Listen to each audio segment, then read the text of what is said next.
I never imagined that my decision to leave the city would put me at the center of a never-ending battle. For years, I had lived in Denver, where the glass buildings reflected the bright sunlight and the people churned like a never-ending machine. Everything there felt rushed, stifling, and there was no room for the quiet I craved. I wanted a different kind of life, a life closer to nature, where I could touch the ground, breathe in the fresh air without the smell of car exhaust, and observe life in its most natural form. After months of searching, I found a small house in Boulder, Colorado. Maplewood appeared to me like the peaceful corner of America I had dreamed of: smooth paved roads, shady maple trees, and pretty wooden houses with meticulously manicured lawns. I know there is an OA, an organization that sets strict rules to keep the neighborhood perfect, but I don't think that will be a problem. I just want to live a simple life, a life where I can create value for myself. As soon as I arrived, I sensed the potential of the large backyard. It was not a useless piece of land as many people saw it, but a space full of promise. I thought about planting a vegetable garden, but my most important project was beekeeping. I had spent months studying these small but mighty creatures. Not only are they a natural source of honey, but they are also an essential part of the ecosystem. The global decline of bee populations is pushing the world toward a crisis that many people don't realize. Without bees, billions of plant species will lose their ability to reproduce, leading to the collapse of the entire food chain. I can't change the world, but I can start in my own backyard. With great care, I built 2 neat little hives, placing them in a remote corner of the garden where they could operate without disturbing anyone. I chose a gentle breed of honeybee, which is not prone to aggression toward humans, and built a fence for safety. I spent hours watching them. The bees would leave their hives early in the morning, fly to nearby flower beds, collect pollen, and patiently return with their bright yellow legs covered in tiny grains. Their rhythm was perfect, organized, purposeful, and most importantly, harmless. At first, I believed that no one in the neighborhood would mind. Boulder is home to many nature lovers who enjoy gardening, growing fruit trees, and creating wildlife-friendly habitats. I had seen many homes with large flower bushes that attract pollinating bees, and some with small watering cans for birds and insects. So a few tiny hives would certainly not be a problem. But I was wrong. The first glances began to appear quiet but inquisitive. Whenever I worked in the garden or checked on the beehives, I could feel them watching from the other side of the fence. At first, I thought they were curious, maybe even amused that a neighbor was keeping bees. But then the glances became more than just curiosity. They became sharper, more wary, as if I had brought a potential danger to this perfect neighborhood. Then the hushed conversations began. As I passed a group of neighbors gathered on their porches, I could hear whispers, glances passing me as if I had just committed some taboo. No one complained directly to me, but I felt the change in the atmosphere. And then, one morning, I walked out the door and saw a letter from HOA tucked under the door. I picked it up, sensing something unusual in the way the paper was folded. A bad feeling crept up on me. I took a deep breath, opened the letter, and read the bold, dry, but threatening words. Little did I know at the time that this was just the beginning of a long battle, where I would have to confront people I never thought would become my enemies. I stood on the doorstep, my hand clutching the letter HOA had just sent. At first glance, I knew that the content inside would not be good. The paper was folded carefully, with bold, cold words that I could almost hear the emotionless voice resonating from the words. I took a deep breath, opened the letter, and began to read. The letter was titled Notice of Violation and accused me of violating Maplewood HOA regulations by keeping dangerous animals on my property.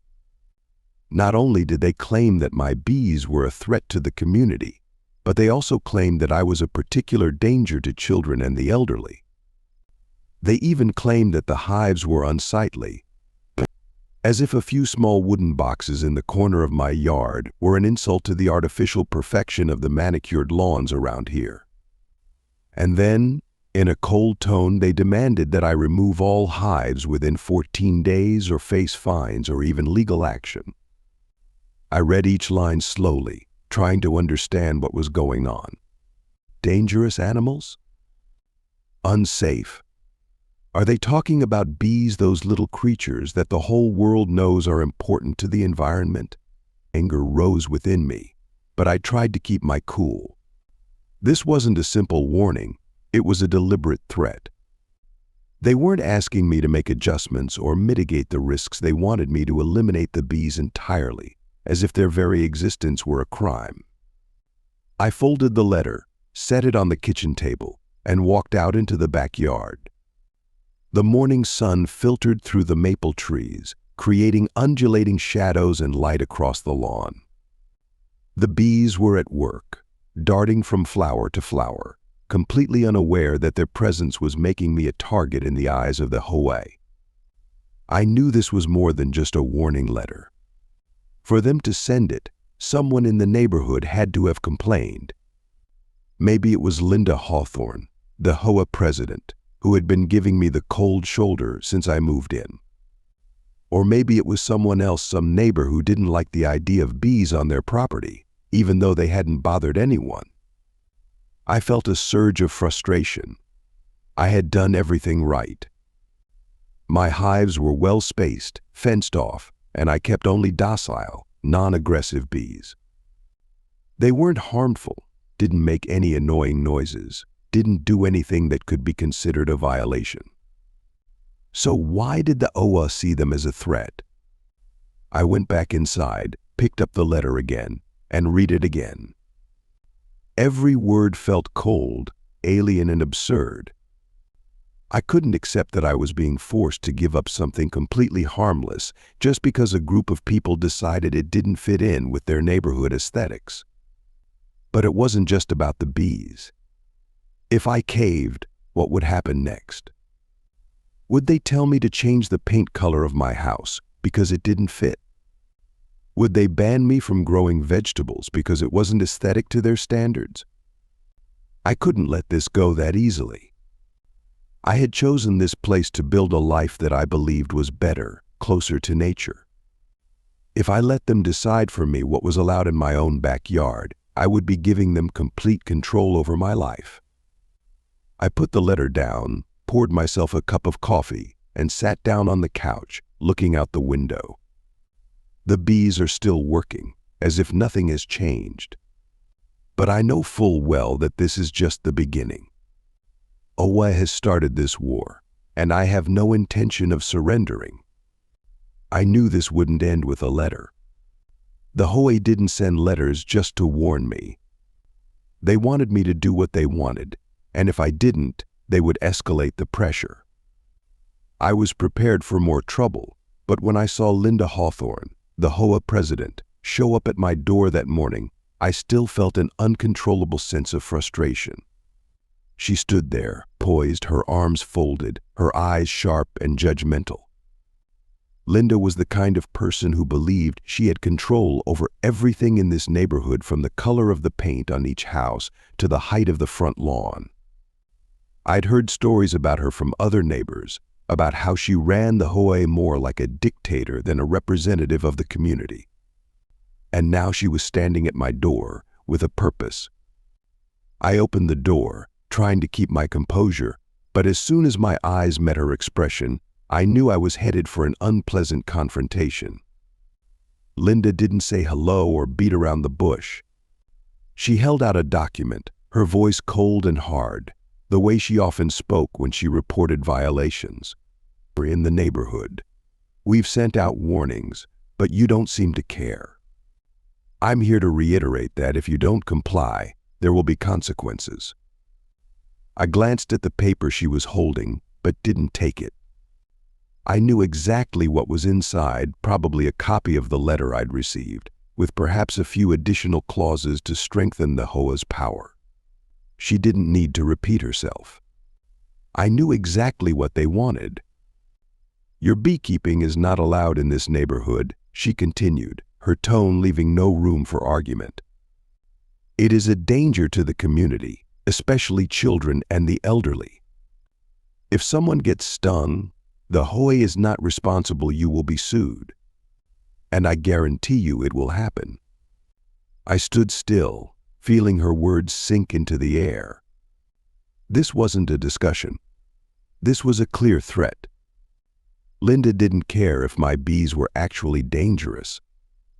She just wanted them removed, and if I didn't, the HOA would do everything it could to make my life difficult. I looked her straight in the eye, trying to keep my tone as calm as possible. "I did everything right. My hives don't hurt anyone. They're in a corner of the yard, fenced off, and I raise the most docile bees. If you're really concerned about safety, you should learn about them before jumping to conclusions like that." But Linda didn't care about logic. She just curled her lips, her eyes flashing with sarcasm. "We don't care what you think. If you don't get rid of them, we'll take stronger action." I knew what stronger action meant. The HOA had the power to fine me, to sue me, and even to try to get other neighbors involved to apply pressure.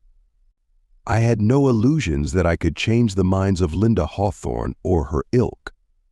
They didn't care if I was right or wrong. All they wanted was to maintain absolute control over the neighborhood, and anything that didn't conform to their standards would be eliminated, whether it was harmful or not. She looked at me for a long moment, as if to gauge whether I was willing to back down. When she got no response, she sighed, her voice low but still menacing. "I hope you'll think about it, because I can assure you, if there are any more nests, you'll regret it." And then, without waiting for my reply, she turned and walked away, leaving behind a stifling atmosphere and a feeling of frustration weighing down on me. I clenched my fists, feeling my anger still not subsided. OA didn't just want me to follow the rules. They wanted me to be afraid, but I had no intention of backing down. This was my home, the space where I had chosen to live a life true to my values. If they thought they could force me to give up so easily, they had misjudged their opponent.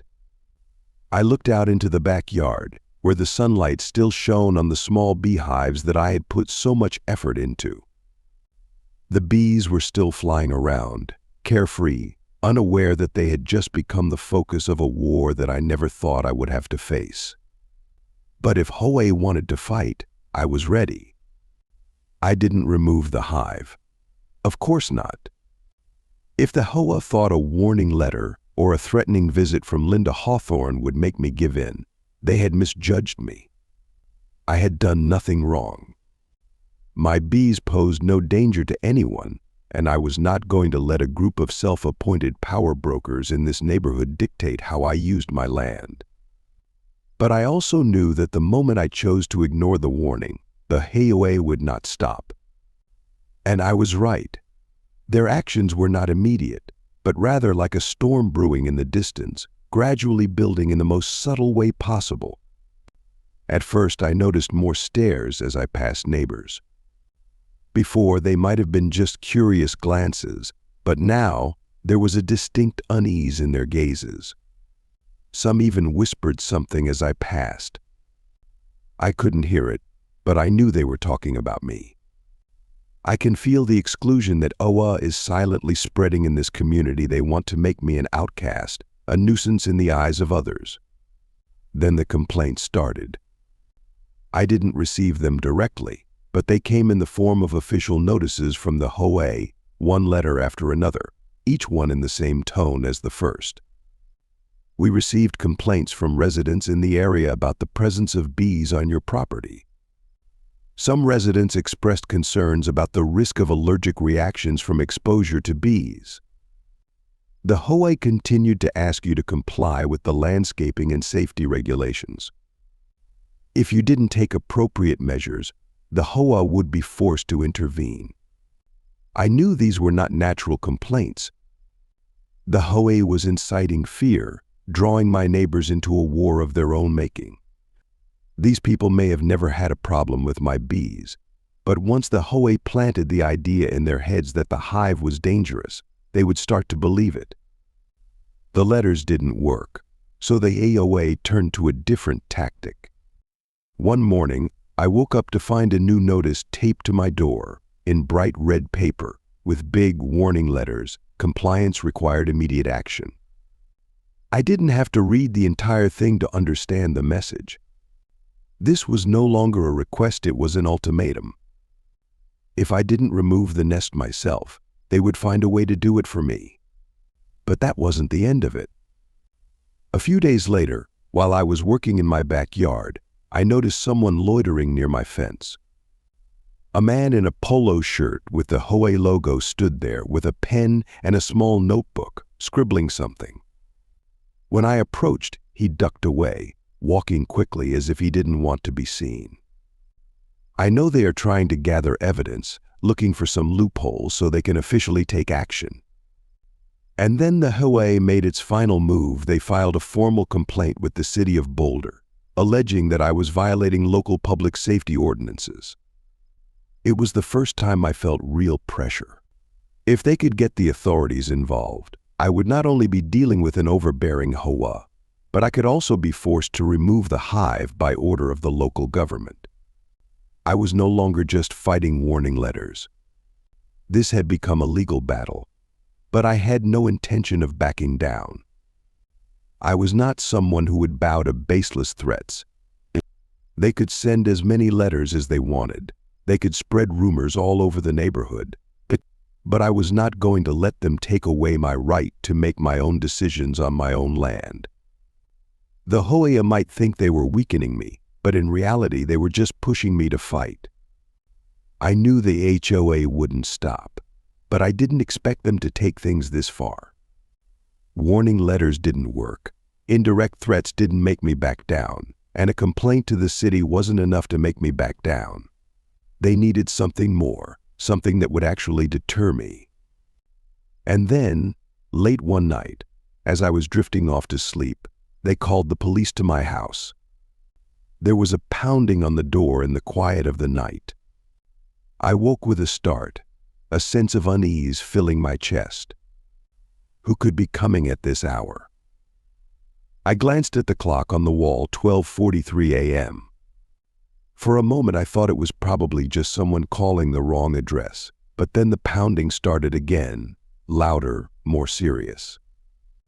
I jumped out of bed, grabbed a jacket, and hurried to the door. As I opened the door, a flashlight beam hit me, blinding me in the darkness. I had to squint to make out two police officers standing on my porch, their faces stern, their hands resting lightly on their belts, where they carried their guns and handcuffs. One of them, a middle-aged man with a deep, steely voice, spoke first. "We've received a report of dangerous animal activity at this address." It took me a second to process the statement, but as soon as the words came together in my head, a simmering anger rose. I didn't need to ask who called the police. The HOA did it. They wanted to use law enforcement to put pressure on me, to make me look like a criminal in the eyes of the authorities, even though I had done nothing wrong. I took a deep breath, trying to calm myself as I answered. "I keep honeybees. They're not dangerous animals." The officer exchanged glances with his colleagues, then glanced around the backyard. I knew they didn't immediately view me as a criminal, but they were still responsible for checking after receiving a report. I stepped aside, motioning for them to come in. If the HOA thought the police might scare me into voluntarily removing the hives, they were wrong. The two officers followed me into the backyard, their flashlight beams sweeping over the neat hives set in the corner of the garden, next to the fence I'd carefully built. There was no sign of danger or trespass. The bees were sleeping, no activity other than a few faint buzzes from a few individuals still working late. One of the officers leaned over to observe, jotting something down in his notebook, then turned back to me. "Do you have a beekeeping license?" I'd been waiting for this question. I went inside and pulled out a file I had prepared. It was the official Boulder City beekeeping ordinance, which stated that residents were free to keep bees on their property as long as they didn't disturb their neighbors or violate safety standards. I had complied with all of those requirements. I handed the document to the officer, who examined each clause carefully. After a moment, he closed his notebook and nodded. "We found no violations here. It appears the HOA misreported." I could almost hear the HOA's frustration in the air. They wanted to outlaw me, but the police confirmed that I had done nothing wrong. I watched as the two officers had a quick conversation before the other stepped forward, his voice softer than when he had first arrived. "We recommend that you talk to the HOA to resolve this situation. But legally, you are not breaking anything. If they continue to cause trouble, you can file a counterclaim." I nodded, thanking them for coming to do a fair inspection, but I knew in my heart that this wouldn't stop the HOA. If they were willing to call the police in the middle of the night just to bother me, they weren't going to give up easily. This wasn't just about bees anymore, it was about power, about who could control what was allowed to exist in this neighborhood. And I knew for a fact that Linda Hawthorne wouldn't take defeat lightly. I watched the two officers walk toward their patrol car, red and blue lights flashing across the quiet street. As they drove away, I stood there for a long moment, looking at my hives, listening to the rhythmic, peaceful sounds of the garden. In the dim moonlight, I realized that this fight was far from over. And if the HOA thought they could scare me, they were sorely mistaken. The fact that the police showed up in the middle of the night because of a false HOA complaint only made me more determined. They had failed to scare me, but that didn't mean they would stop. If they were willing to use law enforcement to pressure me, I needed to be more prepared. I couldn't just rely on my gut feeling or hope that reason would prevail. I needed evidence. I needed to understand what the law actually said. I needed to know exactly where the HOA's authority lay and where my personal rights lay in order to protect myself legally. I spent the next day studying. No more generalities or vague confidence that I had done nothing wrong. This time I dug into every single provision of Colorado state law, into the specific regulations regarding residential beekeeping. I want to make sure that if the HOA continues to attack, I can stand firm with specific legal terms instead of just relying on personal arguments. The results were more reassuring than I expected. Under Colorado state law, beekeeping is perfectly legal as long as it meets safety standards and does not cause a serious impact on the surrounding community. The city of Boulder, where I live, has clear regulations on this as well. I found an official city council document that states that residents are allowed to keep bees on their property without an HOA permit, as long as the following conditions are met. The hives must be located a certain distance from neighbors to avoid creating a nuisance. A fence or fence must be provided to minimize risk. The bees must be docile, non-aggressive, to ensure the safety of the area. I read each clause again, comparing it to how I had set up my bee farm. And then, confidence surged. I had done all these things right from the start. My hives were in the corner of my backyard, securely fenced, and I only kept honeybees that were gentle and non-aggressive. The HOA could cite neighborhood aesthetics or potential danger, but they had no legal authority to force me to remove the hives. I continued to dig deeper into what HOAs actually had. They could set rules about architecture, house paint colors, fence heights, even require residents to mow their lawns to a certain standard. But they had no authority to ban a legally protected activity, unless it was specifically spelled out in the HOA agreement I had signed when I bought my home. I flipped through all the HOA paperwork, scrutinizing every line in the rule book they gave residents. There is no provision that prohibits beekeeping. What does that mean? It means the OA is playing dirty. They don't really have the legal authority to force me, but they are playing on the ignorance of the residents to manipulate the situation. They use threatening letters, vague warnings of litigation to create the impression that I am doing something wrong. But in reality, they have no real power. Realizing this makes me feel like I am coming out of a thick fog. The HOA wants me to be scared, to want me to remove the hives myself, because I think I have no other choice. But now I know I have the legal authority to fight back. Not only do I have the right to continue keeping bees, but I can also file a counterclaim against the HOA if they continue to harass me. I closed my computer and leaned back in my chair, feeling relieved but also determined. I was no longer defending the hives. I was defending my own rights against a system that the HOA had set up to control the residents without reason. If they thought they could use rules to force me, now I would use the law against them. I looked out into my backyard, where the setting sun poured down on my small but sturdy hives.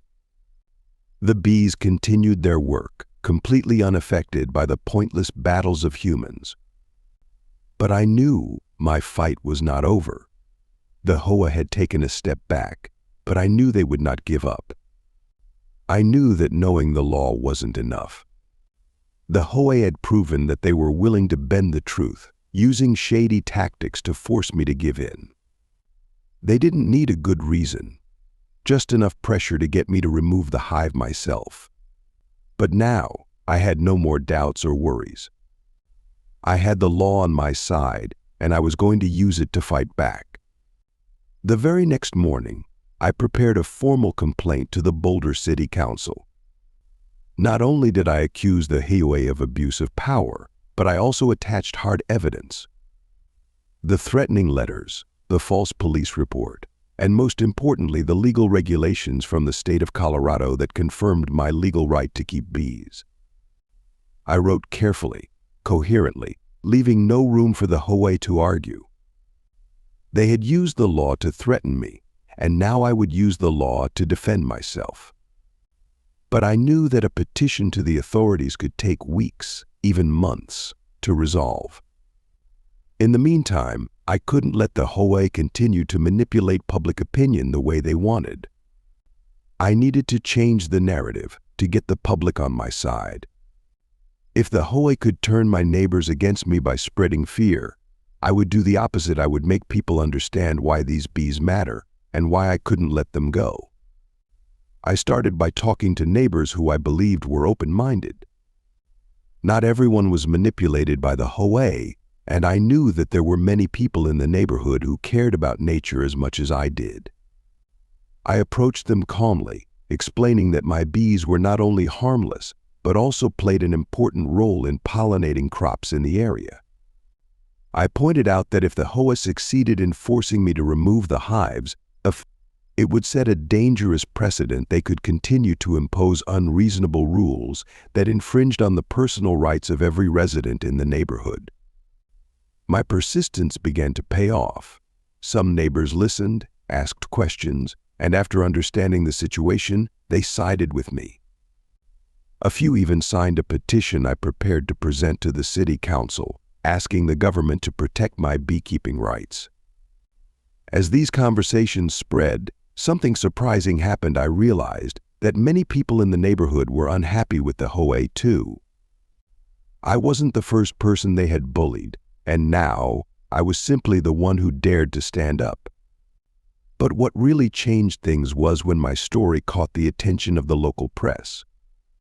One of my supportive neighbors had an acquaintance who worked for a small newspaper in Boulder. When she heard about what the HOA was doing, she suggested writing a story about my case. Just a week later, the story appeared on the front page of the Boulder Daily News with the headline, "Boulder HOA Trying to Ban Residents from Legally Keeping Bees. Is this an overreach?"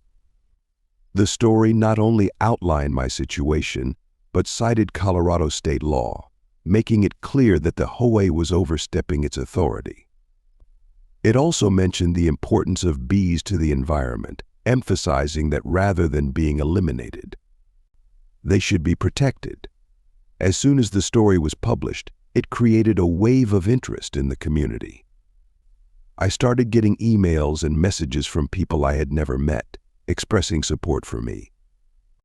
Some people in the neighborhood sent messages saying that they had also been hit with unreasonable HOA rules, but no one had dared to challenge them. One person even shared that he had been fined by the HOA for growing vegetables in his front yard on the grounds that it disrupted the integrity of the neighborhood. But the most important thing was the response from the HOA itself. After the article appeared, I did not receive any more warning letters from them. The HOA could not ignore the public attention. They were used to silently controlling their residents, but now their every move was under the public eye. I knew they wouldn't give up easily. But for the first time since this fight began, I felt like I had the upper hand. I was no longer alone. I had the law on my side. I had the support of my understanding neighbors, and now I had the public watching. If the HOA thought they could use their power to bully me into submission, they were making a big mistake. I wasn't just going to protect my bees, I was going to show them that their control had limits. When the article came out, things changed faster than I thought. HOAs were used to operating in the shadows, controlling residents with rules they made up without explanation. But this time they couldn't keep their actions hidden. What they did to me was no longer a neighborhood affair. It had become a community issue. I'm not simply fighting to protect my beehives anymore. I'm challenging a system that has been in place for so long that no one has dared to question it. Public support continued to grow. After the initial article, many people in the area began to speak up about other unreasonable rules that the HOA had imposed on them. One resident described being forced by the HOA to change their windows because the style did not fit in with the overall aesthetic of the neighborhood. Another shared that they were warned for growing tomatoes in their front yard, while their neighbors were allowed to grow flowers because it was prettier. My story became a classic example of HOA overreach, and residents began to ask questions they had never thought to ask before. As the situation gained more attention, the city council was forced to step in. They held a meeting to review my complaint, and that's when I truly felt like I had done the right thing. I walked into the meeting room with a stack of documents, legal documents from the state of Colorado, evidence of ongoing harassment from the HOA, and a petition signed by dozens of residents asking for a change in policy. On the other side, the HOA representatives were also present, but this time they were not as confident as before. The meeting lasted for hours. I presented my case, citing every law that showed that I had every legal right to keep bees, as long as I followed safety precautions. I pointed out that the HOA had filed false police reports, used threatening language to manipulate residents, and tried to coerce me into giving up my rights. When it was the HOA's turn to speak, they could not provide any evidence that I had violated any neighborhood ordinances. When the meeting ended, I knew I had won. A few weeks later, I received another letter from the HOA, but this time it was not a warning or a threat. It was an official notice of a change in the neighborhood ordinance. The HOA was forced to change the ordinance. They no longer had the power to prohibit residents from keeping bees, as it was against state law. From then on, anyone could keep bees, as long as they followed safety standards. I read the letter slowly, feeling each word as an affirmation of the victory I had spent months fighting for. This was not just a victory for me, it was a victory for all the residents who had been oppressed by the HOA but had not dared to speak up. It was a message to the HOA that their power was not absolute, that they could not manipulate things as they pleased. I walked out into the backyard, where the hives stood as they always had, the bees going about their business, as if they had never known the battle had just taken place. I felt a surge of relief. Finally, after all the threatening letters, the police appearances, the neighbors' questioning eyes, I had stood up for what I believed in. I looked at the bees in the morning sun and knew that I had not only protected them, I had protected my own freedom. The HOA may have tried to control everything in this neighborhood, but this time they made a big mistake. They tried to fight me and they lost.